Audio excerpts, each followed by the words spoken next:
having a chance to ask a question of a fellow colleague, model, role model, or a person who is in an industry or for more than 20, 30 years, I think this is very interesting because you can ask some questions like, what is your biggest failure? What is your biggest success? Because there is a lot of things that are on your mind. Networking, please, in the VIP lounge. Thank you so much. We love that you're network. I mean, this is the whole reason for the event. But we also love for you to ask questions and interfere with such amazing people. So let me start all over again to introduce Janette Watts, one and only, the Product House founder, one of the people that founded this whole, I would say, conference, and she's always there to help, always with her speakers. Then next to her, Christian Kiefer, a CEO of Raya and also SWPM, who is handling, how many, 27 now? 26 wellnesses around Dubai. Congratulations for that. So I'm sure you will have some questions for him. Miss Angela Thomas, coming directly from Germany, but she's already sometime with us here in Dubai, a founder of Angel Success Consulting. She is mostly focusing on front office success and sales, how to boost the sales. So the right person to ask questions. I don't think we need to say anything.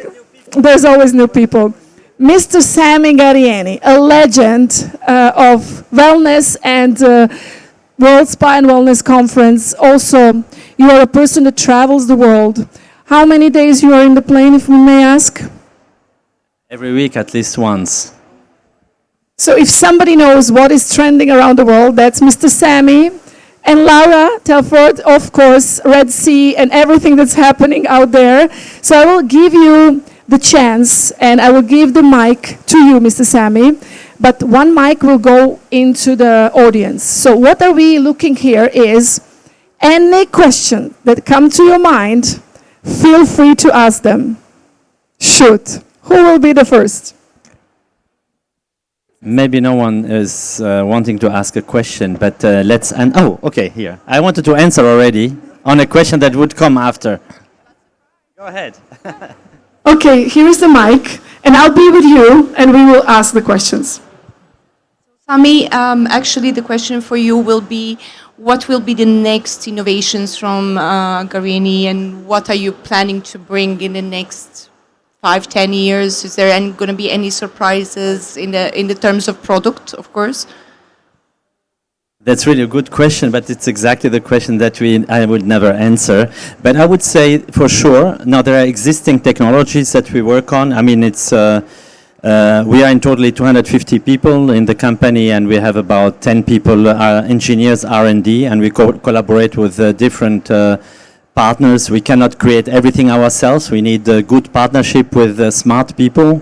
And we make things happen, so there are always new things. What I would say is we never focus only on touchless. This is something I have to mention.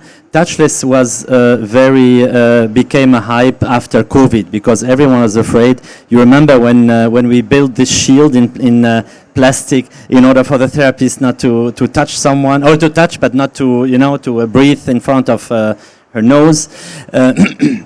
So I was a believer that it's not about touchless. I love the word hybrid, and I'm sure it will be the word in the future, which is a combination of touchless but also hands-on. And it's a smart combination. It has many, many benefits. Number one, the word touchless is for me already passé. We say in French, passé composé. That means it happened already, even though a lot of people use it. It's the hybrid means you have the combination, and the combination has a benefit that you can combine a treatment where the therapist works with her hands and offers what the 90% of the client wants, but smartly implement another component, Stadtlich, where the therapist can go out from the room, and half an hour you charge the guest with something, for example, a vibroacoustic experience is you put the headset and then you do some binaural vibroacoustic experiences, which makes an add-on. And first of all, benefit number one, your treatment is unique because regular massage you can get everywhere. Benefit number two, you maximize your ROI, because your therapist is in the 24 minutes of this treatment, she can go and do something else. She can prepare the next room or whatever. And number 3, you are unique because not everyone can do it, because for this purpose you need piece of technology. So I see this this will be the future, and there will be many different combination of technologies. And by the way, just I know, and then I stop talking after. If people think red light, etc., is something that came today, that's wrong. When I started my business 34 years ago, some of you were maybe not yet born, but I see here, okay, more or less, yes.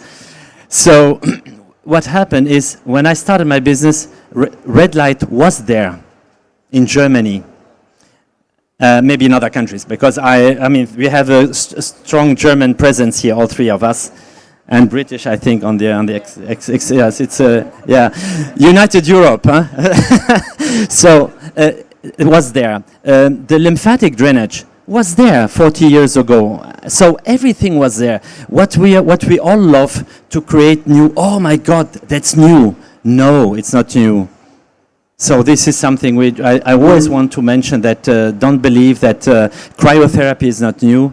Contrast therapy is not new. It's just a moment where everyone is talking about. And the trend is, for me, when you bring something different. If everyone does red light, don't do red light. Do it in a different way. And this is the same way. When I do R&D, I bring something in a different way. It's a challenge for me because I'm not mainstream. I'm not doing the same like everyone, but it's a good opportunity for people who are using something different. And I stop talking now. Thank you. You're always amazing. Please, big applause for this answer, because it's very interesting to know that biohacking was there 34 years ago, right? Just it was differently called. Any other questions coming from here? Of course. Every profession needs representatives. Every new country needs an association to speak with the local authorities, to set up standards. My eyes are on you, Laura. You're mentioned as the SAWA member, the Saudi Arabia Wellness Association. Can you tell us more about this new association that came about 2 years ago? 3 years ago now. So well, we say it's new, but yeah, it's new to Saudi, because before they didn't have any focus on wellness. So at that time, Dr. Besma, who founded the Saudi Arabian Wellness Association, was there to actually bring a group of people together. So it was like-minded people that could actually share wellness in a community, not just from a business aspect, but just from people in Saudi that were focused on wellness. And the way that has grown in Saudi has been absolutely incredible. We have new members all the time joining, and it really means that it actually has a focus on wellness, that we have this association that you can have and get trusted advice from. You can actually have focus groups. And as I say, the community aspect of it is predominantly what we've built over the past 3 years, is to make sure that people have an area that they can go to and people that they can trust, that they can actually discuss wellness matters with. How many members today? I would have to double check. I'll double check and because come back to you on that. it's growing every week, I imagine. But it really is growing every week. But I think when we first started it, I think it started with about 5. Yeah, groundbreaking. And then it's hundreds now, hundreds. Remarkable. And it's really about wellness for all, the culture of wellness for the team and also for the local community. Exactly. That so no one gets left behind. Exactly. So it's a mixture of Saudi locals that can actually join it, but then you've got the expats. When they actually come into the country, they've actually got a community that they can join and actually get to know people in Saudi. So I think that was one of the most important things for me when I joined the association, was to then spread the word about the association to make sure that other people could join it, so then they could actually have connections within Saudi as well. Because when you first come there, it's like any association that you create. You know, when people first join, you want to get them to get to know other people. The network, absolutely. Yeah. So just I have to add a comment that came to my mind. Saudi, in this point, they make it better than Dubai. We don't have a SPA association, as far as I know. So let's create one today. Christian, that was my next question for you. If Saudi Arabia has a Saudi... I knew that was going to happen. What happens in Dubai? Where is the association? Look, I mean, I'm not putting the blame on you, but you're representing. Right? No, look, I think we've talked about it many times. We've talked about it many times, and I think shame on us, right? I mean, look, at the end of the day, we're all very busy entrepreneurs, very busy business owners, and I think, whenever we try to pull everyone together, it's just something is missing. It's either a time issue, or it's either people don't want to take responsibility, or they start taking responsibility and then it's not consistent. But yes, I agree with you. We should bring that back on track, and I think we now did a thorough benchmarking. That was done now with a few smart heads that stuck together, and I think that's the right way forward. That at least we bring that benchmarking back on track, right? With Colliers, and I think the last one was done before COVID. I think 2019 was the last numbers that we had collectively as an industry to look at that benchmark. But going beyond that, what you said, Jean-Guy, is very important. We need a Middle Eastern Spa Association, and we need to do it thorough. I mean, we already have the data, we know what to do, we know how to do it, but we just need to take charge. So you're one of our board members. If it's of any reconciliation, we spoke about this. I also couple think, of times. Jean-Guy, it's difficult because, I might have been here, I'm an old bird now, I've been here for 40 years, 25 years in the spa industry. But the times that we have tried to put people together, it's a very transient market. So you'll find that a person that was here 2 years ago, that we started up with this, has now left. And it's really difficult. Chris and I are, we've been in the market. I first met you, 15 years ago? Yeah, but we have tried to do this in the past. I mean, like 3 years ago, we tried to do it.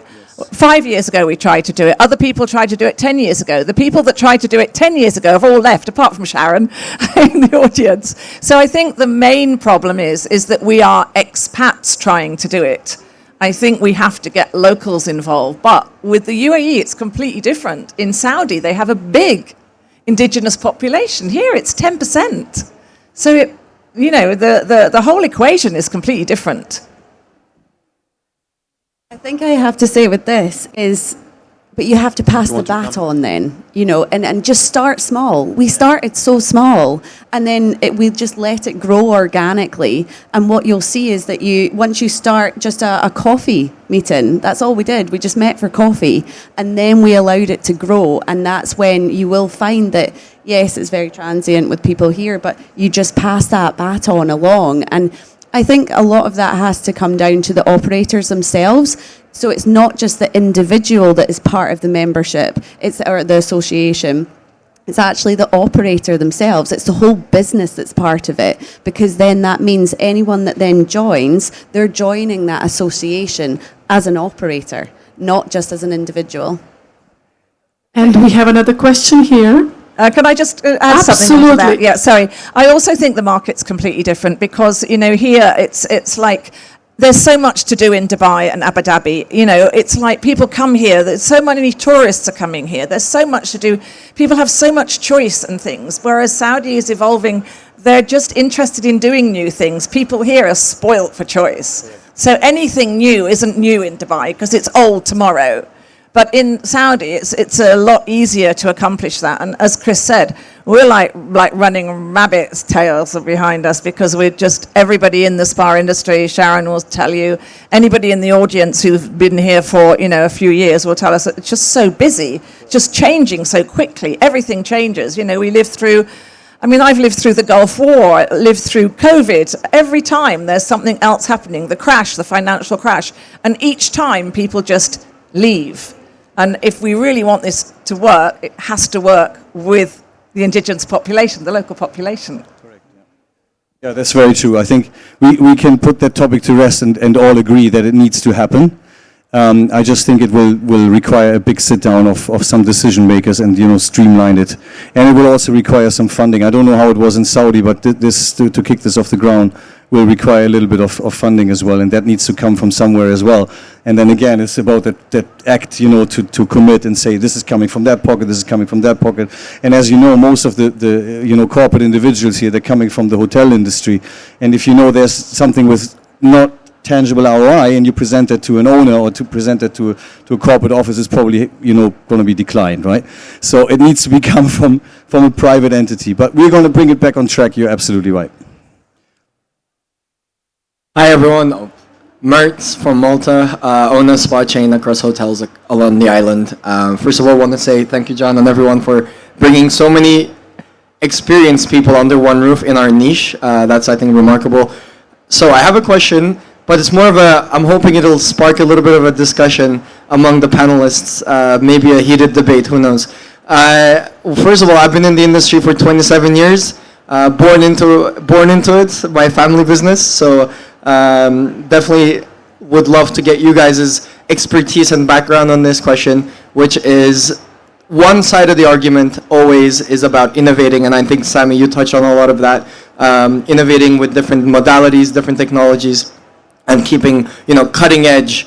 And then the other side of the coin is the school of thought that is back to basics, the human biology. You can bring as many modalities, but the human biology is there, and how do you keep the core and focus on the basics? And my mom would tell me, she's lived through 33 years in the industry, all types of hypes and trends and this device, this technology, and they all kind of come and go, and then there are the core principles. But then on the other hand, you want to be at the forefront of your industry. You want to be the one that's a leader and that's bringing change.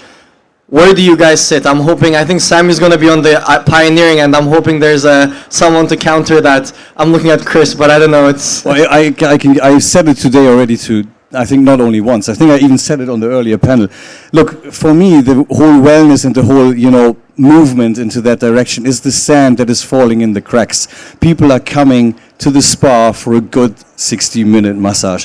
I am convinced about this. I'm convinced about the fact that we over-dictate to the people out there what we think they need, whereas, when you do a little bit of a deeper research, into your own numbers, you will see that it's always going to fall on your basic classic spa approach. So yes, do we need innovation? I think it's very important. I think it's important to diversify and to have enough offerings and to go with these trends. But do not forget what your core business model is, and do not forget to tighten the screws on that element more than on anything else, because that's what these people come to visit you for 90% of the time.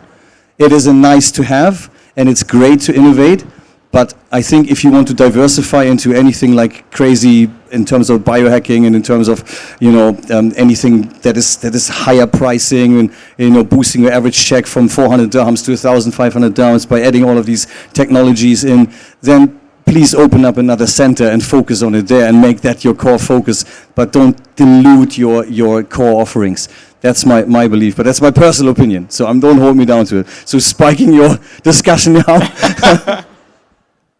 I would like to add something also what Sammy said in the first question we had, and that covers as well some of your. I think today and nowadays you have to be so flexible with to know where you come from and what you have in your backpack as far as knowledge, and in cooperation or combination with actually what is new in the market.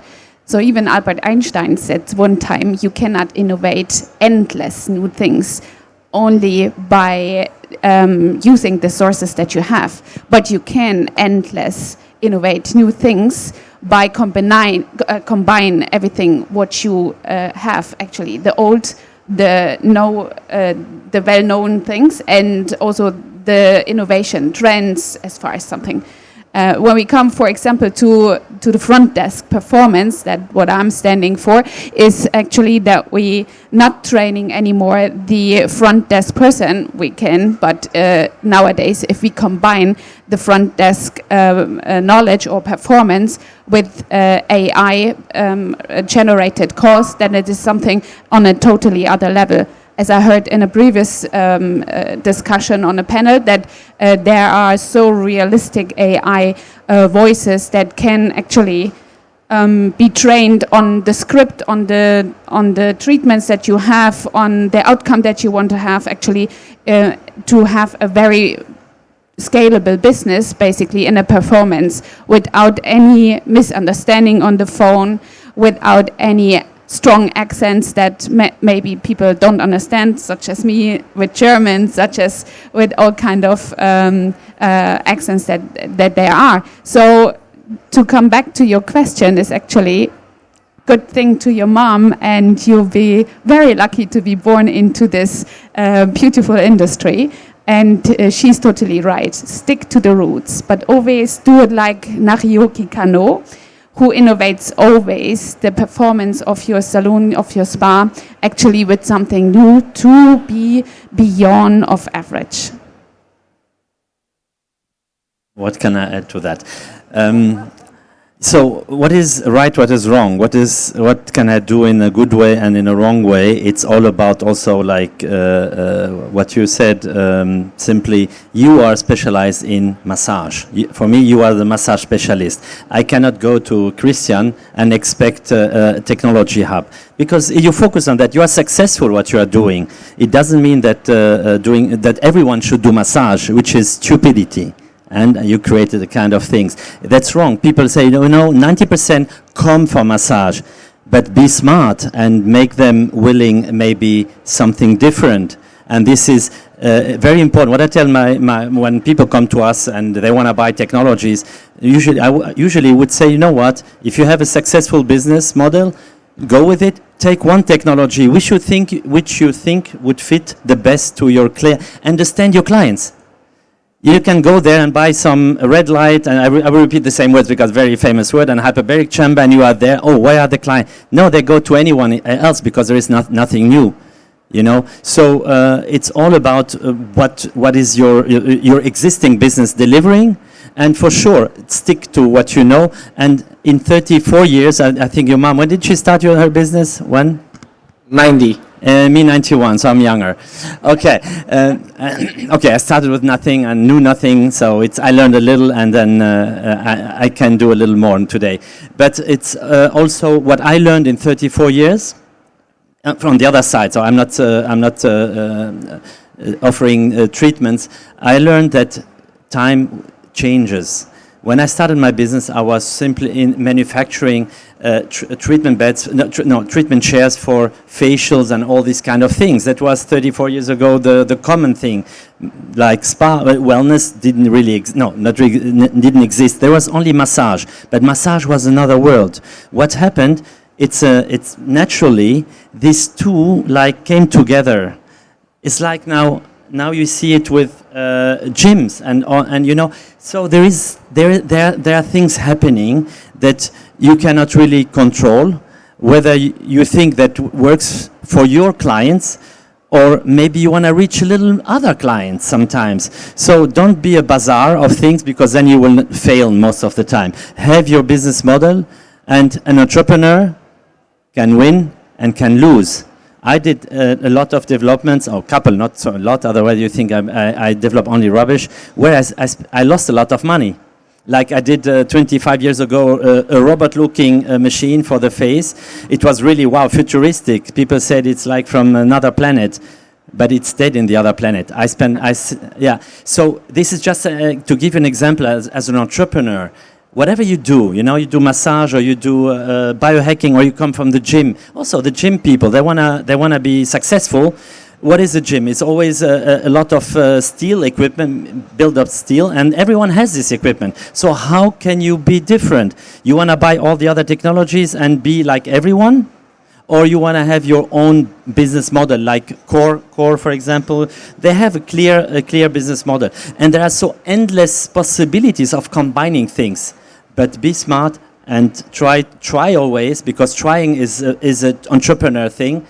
When you fail, you learn from the failing. This is what the US make the US also a very, very good country versus Germany. In Germany, when you fail, you are a loser. In America, you have experience. Okay.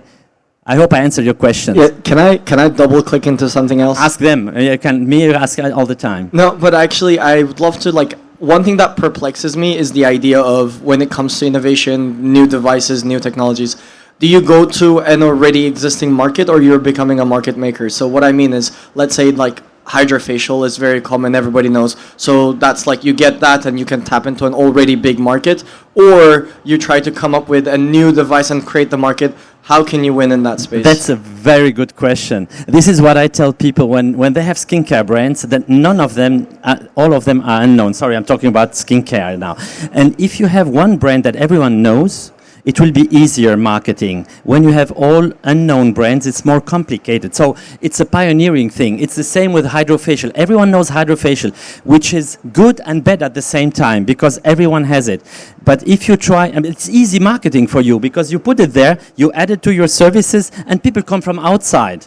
But when you have something that no one knows, you have to pay the price to make it known. And this is what happens nowadays that we go to another example of skincare brands starting in our industry, which is the professional industry. And I've seen a lot of them, we've seen a lot of them. Suddenly they go to B2C and they neglect, like an example in Germany, we have Babor.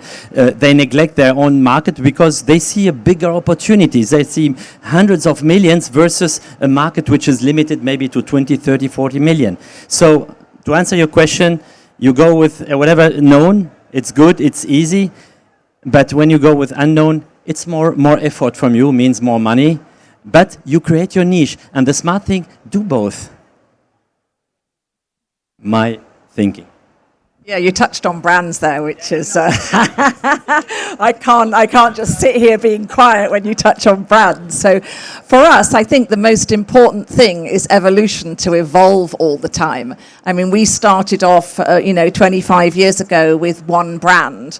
And then the market dictated that they wanted 5 brands because all the hotels were so close to each other in Dubai, you couldn't stick the same brand in. So then we thought, what do we do? So we started evolving the brands. So the brands changed. For example, with Carol Joy, there was a ladies' facial brand. I sat with them in London and I said, listen, you need to create massage oils because predominantly there's a massage market. But we didn't just stop there. Now everybody wants wellness. So we created a wellness concept for Carol Joy.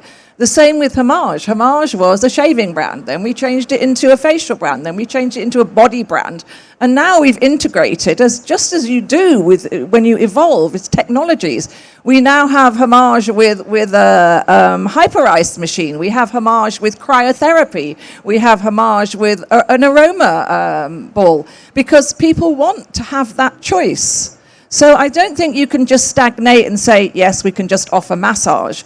Brands have to evolve, equipment have to evolve. And I must say, I spent a day at Gharieni the other day, and I lay on one of these incredible beds where, it took massage into another world. So which is the Aura Sense with the bar at the top. Augmented massage.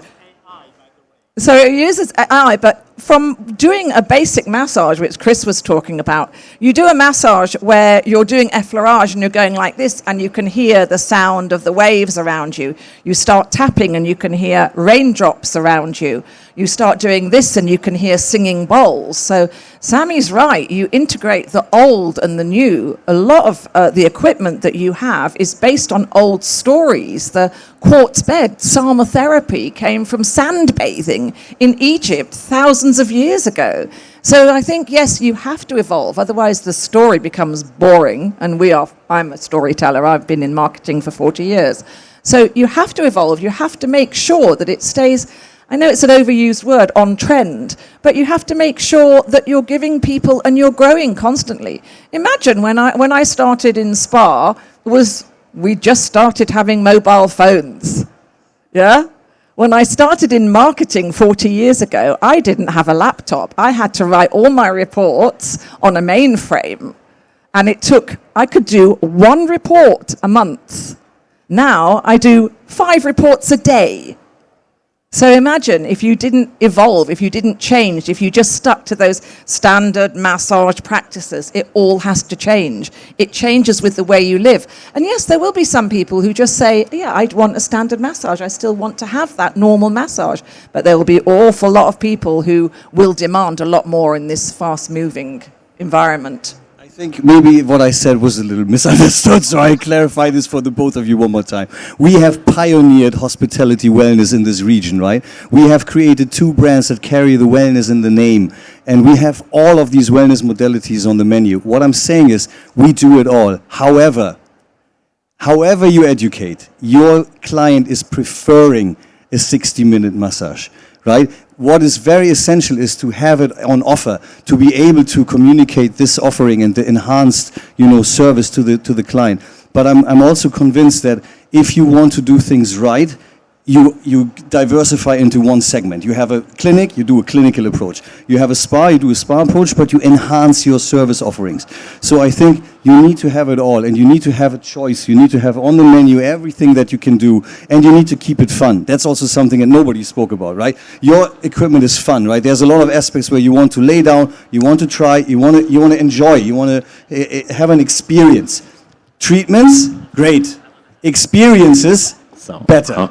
So let's forget about treatments, let's focus on experience, right? Yeah. So that's also something that you need to create. You need to create a journey, you need to create an experience. And if you do that, you will have a fun spa experience and not just a treatment. And that's what we're trying to do. I love the word fun. Why? Because people don't get it. Thank you for mentioning the augmented massage bed, which uses AI, where the therapist moves his hand. I'm not selling it, I'm just to understand, because something you never heard before in your life, I guarantee you, unless you know a Gharieni product. So the therapist moves his hand, which is a massage. Suddenly, when it stops, the rain stops, starts falling. And when the hands move, we program that there is wind. Depending on the speed, depending on the direction, we can program anything. Suddenly, the experience, it's with a 9-channel sound system, Bose sound system, which is a unique experience. You hear the drops in the room. So you take this massage treatment to the next level using AI, using technology. So technology AI is not necessarily against. It's not touchless. It's taking touch. This is what I did. I think I was the only one that worked many years, 7 years on developing this. It's all about touch, because I believe touch is 90% want the touch and take the touch to the next level. No one is doing it. And this is why it's a challenge for me. Going back to your question, we sold maybe only 15 or 20 pieces. That's nothing. Why? Because no one knows it, and it's very, very futuristic. Let's say futuristic as a technology, but also people don't really get it, and it's a challenge for me. I am paying the pioneering price, which can be also a new spa. You bring something that no one knows, and it's really exciting, but the energy that you have to spend, the money that you have to spend to make it known, it can be the best product. That's the challenge. And that's a price to pay as an entrepreneur. So if you think that technology is only touchless, no. Gharieni is also hands-on. Very important to make it clear.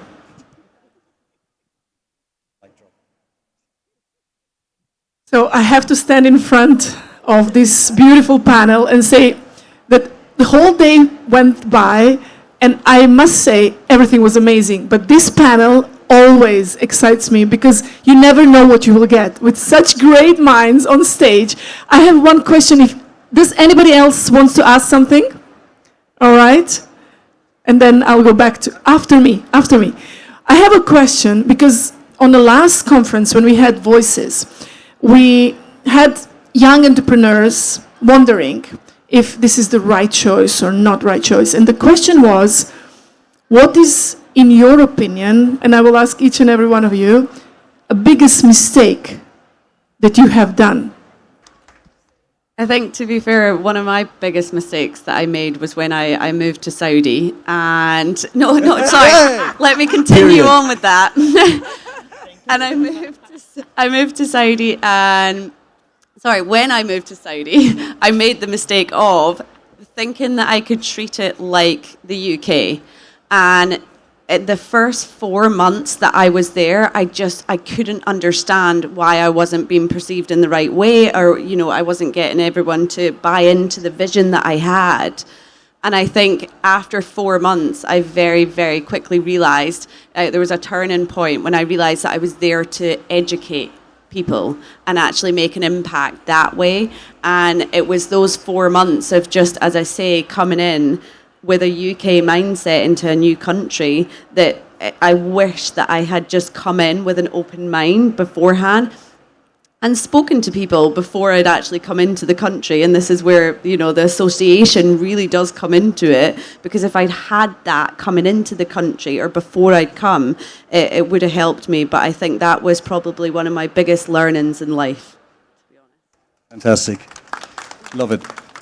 I think for me, we're talking about the business a lot today. I mean, this is all a business forum, and let's park that for a second and let's talk about our mental well-being, right? I think as entrepreneurs or as business owners or as directors, we find ourselves, focusing on the business a lot more than we should sometimes. And I think when I look back at my career, the biggest mistake that I made was that I was just overly involved, and there was things that I should have focused more on. And that time with these certain people, I'm talking about my family, I'm talking about friends, is not something that is ever going to come back. And there will be a point in your lives where you will be looking at that and you will be saying to yourself, was it worth it? Yes, great, it was worth it. You've built an empire, you've made a lot of money, you had a great career. But then, you look back of how much time could you have spent with your daughter more? How much time could you have spent with your friends more? And it gets to you. There was times I remember during COVID, I did not sleep because I was so anxious of losing my business. As the months went by, right? It was 1 month, 2 months. Then we went united as an industry to the crisis committee and said, if you guys do not open the spa sector, we are dead. 50% of the workforce was already gone. They had run away, they had left, they were terminated, and we were sitting there, and the water was here. And it was a substantial amount of pressure that I was under in terms of the anxiety. And I just worked so hard to get back on track, and I left a lot of things, behind that I should have focused more on. So my bottom line advice to you is focus on your mental well-being, focus on things that really matter alongside of your business. Try to find time for yourself, because that time is the most important one. You are your most important asset. If you don't invest into this and keep that free of anxiety and mental pressure and sometimes even depression if it goes a step further, then you have a bigger problem than you can ever bargain for, right? So that is my advice to you. Okay, so let's take in the same direction. It's funny because I had the idea of not talking about business because I said, I think every mistake you do in business is a learning process. It's okay. And unless it kills you, then it's a learning process. It kills you not in terms of being dead, but you have to start by zero. That's entrepreneurial, what I said before. I think my biggest mistake, and as I said, not because I designed something which didn't work out well, or I think it's being emotional. I'm a very emotional person, and my face my face is inside my soul. So people can see if they do something I don't like, I will show them. And I thought to myself, this is my problem. I am a very authentic person, and I say, okay, it's a mistake because you show how you feel about the person, and then it destroys part of your business. But to me, I don't care.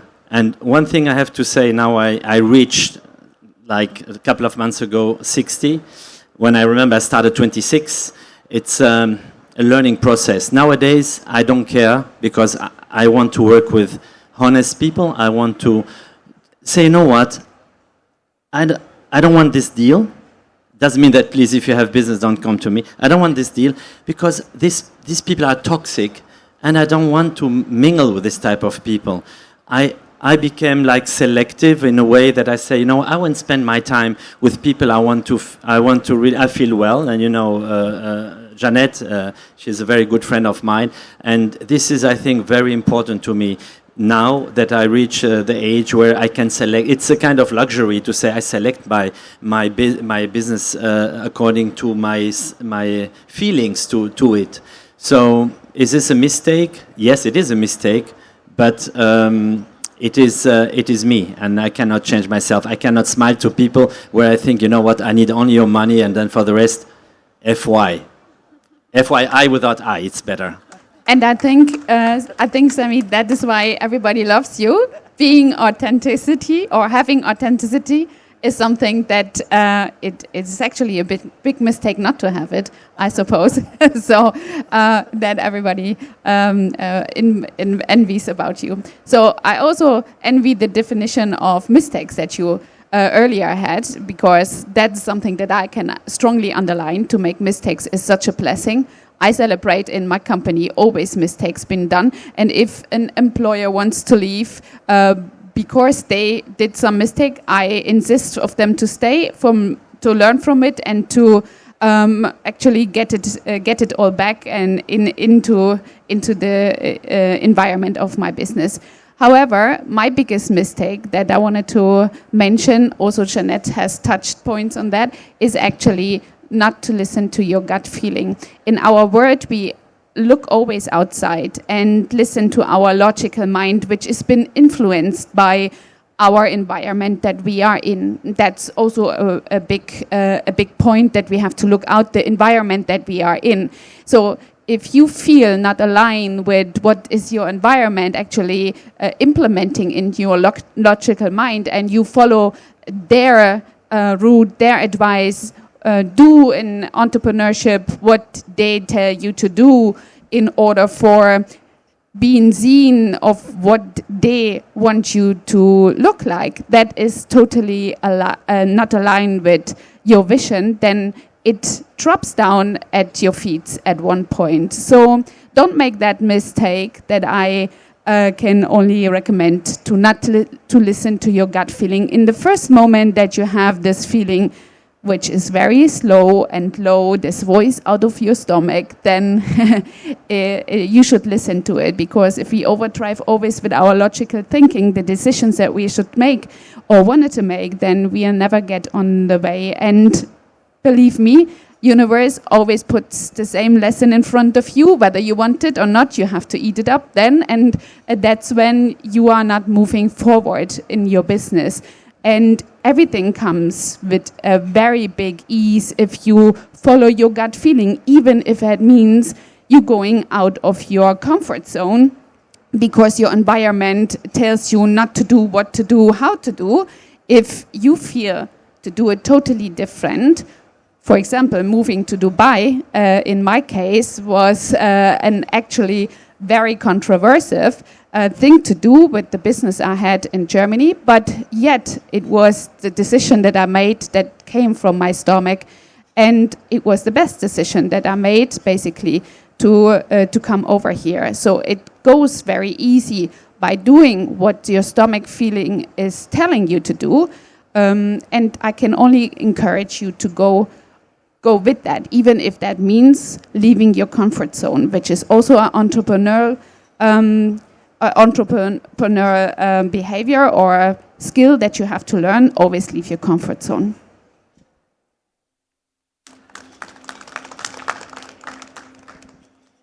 Hello everyone, my name is Cristina and I came from Milan just for this convention here, and I would like to thank you, all of you, and the organization also, because I found it great. All the panels, all the sessions are great, and you guys, so thank you so much. My question is related probably to your last comment. I'm stepping out of my comfort zone and I'm thinking to move in Dubai, coming from Italy. And I'm wellness advisor and I want to check a little bit what is going on here. And actually it's so dynamic. My question is, do you have requests for I-driven wellness from your partners, or do you suggest to them, I mean, today we talk about this kind of topic, but I think that like if you go to some luxury hotel or let's say like Zero, do they have programs that they can offer wearables and then they give you the wearables, they are not using your kind of data, so there is no security data issues. And so they can offer personalized services in base of all that data they can gain during the stay. Do you have something like that here? We do have here the DHA, the Dubai Health Authority, that every saloon, spa, business has to go with, every clinic. And of course there are data, they are very confidential in that case, especially when it comes to recommendation. Some businesses or some offers, some treatments that you have I don't really know if that answers your question, but that is the direction that you have to look out for, yeah, if you want to go into advisory. Okay, but do they actually exist some such kind of programs, wellness programs with offering from the hotels, different hospitality, something like that? Yeah, absolutely. I mean, we have a lot of them, actually, a lot. So if you would go online and you would enter a 24-hour retreat or wellness programs, corporate wellness, is that what you're referring to? No, not actually. Or you mean, is it a software that you're talking about? Because you say program, maybe that's what you're referring to? No, it's a software that it's analyzing and it's proposing you exactly the treatments based on your data gained from the wearable that the hotel will give you. From the wearable, like a gadget. Yeah, but not your own. The hotel should give you. I mean, like, I'm not aware of that technology here in Dubai. There is a few that are doing something similar, but I don't think it's given out by the hotels. But maybe Tajana can answer that question. Yes, that's why I stood up. So I am a technology medical wellness advisor, so I can tell you that maybe there is not something, Cyro is there, but there is something coming up. So there is a lot of things coming up. Maybe we don't have it right away, but as you heard before, we had an AI panelist, and tomorrow, I think that's the best thing also to invite everybody to come tomorrow. Tomorrow, Anna Burstam will talk. She has some interesting insights on the technology. Also, Mr. Sammy Gharieni and his team are joining Tech Bliss. So there will be a lot of answers there.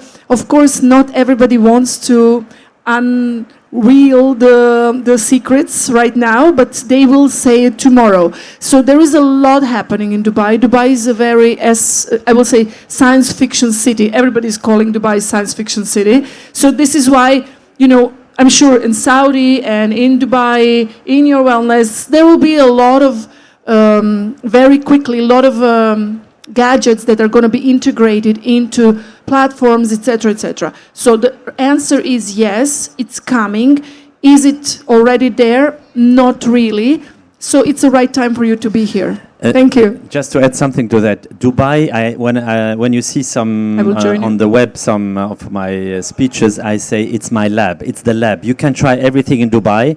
Everything is concentrated without this crazy traffic. Normally it's half an hour. You can get anywhere. You can try things that you would never try in Europe and USA. It's a disaster because of the size of the country. The good thing is everything is very close, that you can try everything. So you can go easily. If you want to enter a new market, the easiest way in Dubai. Doesn't mean it's easy.